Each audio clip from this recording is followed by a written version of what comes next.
नमस्कार। प्रस्तुत है आज का चिंतन। परम पूज्य गुरुदेव ने लिखा है, यदि मानव का वर्तमान चिंतन क्रम न बदला जा सका तो इस जगति का सर्वनाश होकर रहेगा। संसार में सुख शांति की स्थापना के समस्त प्रयास तब तक निरर्थक निष्फल ही सिद्ध होते रहेंगे जब तक कि जनमानस की वर्तमान दिशा को उल्टी से सीधी न किया जाएगा। समस्त विकृतियों, शोक, संताप, द्वंद्व, संघर्षों, अभाव, अपराधों, रोग, क्षोभों का एकमात्र कारण हमारे चिंतन क्रम का कलुषित हो जाना है। दुष्ट चिंतन समस्त विग्रहों का मूल है। हमारी सारी विपत्तियां दुर्बुद्धि ही उत्पन्न करती है। अवांछनीय विचारणा ही है जो नरक की परिस्थितियां उत्पन्न करती है। समस्त सुविधा होने पर भी यदि विचार पद्धति सही न हो तो व्यक्ति केवल दुख पाता रहेगा और संबंधित लोगों को दुख देता रहेगा। हमारी शारीरिक, मानसिक, आर्थिक, पारिवारिक, सामाजिक, राष्ट्रीय, अंतर्राष्ट्रीय विपन्नताओं का कारण और कुछ नहीं, केवल लोकमानस का निकृष्ट चिंतन ही है। यदि मूल के कारणों को न सुधारा गया तो सुधारों के समस्त प्रयत्न जड़ सूखती जाने वाले पेड़ के पत्ते सींचने जैसी विडंबना सिद्ध होंगे।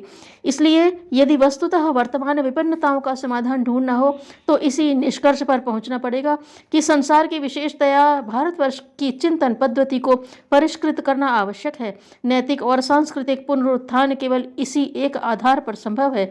विश्व शांति का उसके अतिरिक्त और कोई मार्ग नहीं। एक सर्वतोमुखी विचार क्रांति इस युग की सर्व प्रमुख आवश्यकता है। इसे चाहे आज संपन्न किया जाए, चाहे 1000 वर्ष बाद, रास्ता इसके अतिरिक्त दूसरा है ही नहीं।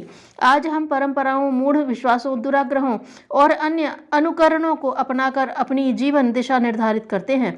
यदि विवेक और औचित्य को कसौटी माने तो 3/4 मान्यताएं और रीति नीतियां बदलने एवं सुधारने की को विवश होना पड़ेगा। इस विवशता को स्वेच्छा सुधार की प्रक्रिया में परिणत कर देने वाले प्रचंड प्रयास को विचार क्रांति भी कहा जा सकता है।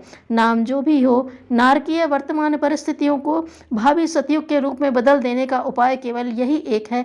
आज इसी ज्ञान गंगा का अवतरण करने के लिए भगीरथ प्रयत्नों की आवश्यकता है। हमें झूठे मन संतोष के लिए छुटपुट 2.5 ईंट की मस्जिद चिन्हने और 1.5 चावल की खिचड़ी पकाने में नहीं लगना चाहिए, वरन मिलजुल कर एक ही दिशा में एक ही प्रयत्न करना चाहिए जिससे सर्वतोमुखी सुधार क्रम की आवश्यकता पूरी हो सके।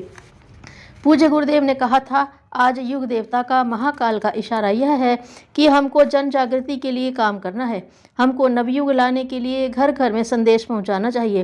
विचार क्रांति अभियान आज की सबसे बड़ी आवश्यकता है, क्योंकि इस युग की सभी समस्याएं इसीलिए पैदा हुई हैं कि आदमी की अकल खराब हो गई है। न पैसा कम है, न कोई चीज़ कम है, अकल खराब है। अकल ठीक करने के लिए हमको विचार क्रांति में हिस्सा लेना चाहिए। व्यक्ति और समाज, देश और धर्म, संस्कृति के लिए, मानवीय भविष्य को उज्जवल बनाने के लिए हमको एक काम करना चाहिए कि ज्ञान यज्ञ के विस्तार के लिए पूरी कोशिश करें, प्रयास करें। घर घर में जाएं, अलग जगाएं, नवयुग का संदेश सुनाएं और यह कहें कि आदमी को कृपणता छोड़नी चाहिए, अपनी मन स्थिति को ऊंचा बनाना चाहिए, चिंतन और चरित्र में अच्छाइयों का, उत्कृष्टता का समावेश करना चाहिए। लक्ष्य विशाल और विस्तृत है। जनमानस के परिष्कार के लिए प्रज्वलित ज्ञान यज्ञ की, विचार क्रांति की लाल मशाल के टिमटिमाते रहने से काम नहीं चलेगा। उसके प्रकाश को प्रखर बनाने के लिए जिस तेल की आवश्यकता है वह जागृत आत्माओं के भाव भरे त्याग बलिदान से ही निचोड़ा जा सकता है। हमारी सारी शक्ति हमारे विचारों में सीमाबद्ध है। दुनिया को हम पलट देने का जो दावा करते हैं वह सिद्धियों से नहीं, अपने सशक्त विचारों से करते हैं। आप इन विचारों को फैलाने में हमारी सहायता कीजिए। आप पढ़े लिखे लोगों तक हमारी आवाज़ पहुंचा दीजिए। हमारी जलन को, हमारी चिंगारियों को पहुंचा दीजिए। हम अभिनव विचार का सृजन करें, परिजन उन्हें जनमानस में प्रवेश कराने का प्रयत्न करें। पढ़ों को पढ़ाया जाए, बेपढ़ों को सुनाया जाए तो यह विचार क्रांति प्रत्येक अंतःकरण में एक चिंगारी बनकर चल सकती है और देखते देखते प्रचंड ज्वाला के रूप में परिणत हो सकती है।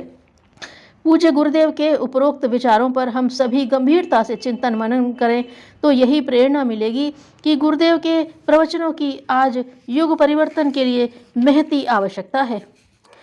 संसार में रहना है तो सही व्यवहार भी करना सीखें। धन्यवाद।